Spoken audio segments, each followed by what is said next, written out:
Oh, selesai. Selamat di tempat gerak. Selamat siang. Ya. Assalamualaikum warahmatullahi wabarakatuh.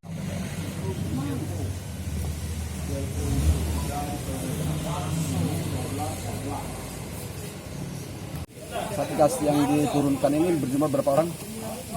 Jadi untuk satgas yang diturunkan dari Polda sebanyak 2 orang ke Polres Morini.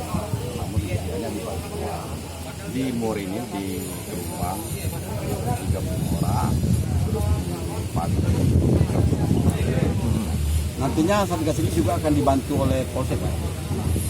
Satgas ini adalah BKO, bawa kendali operasi, yang mana ini dikendalikan oleh para Kapolsek, koordinasi dengan BPBD, koordinasi dengan TNI, dan para stakeholder yang lainnya untuk bergabung dalam tim Kapolsek.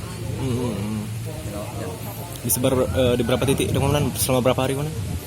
Untuk surat perintah itu direncanakan 7 hari. Masing-masing dibagi 4 titik. Wilayah Tanah Bukit, Utara Pak, Utara, Utara Pak.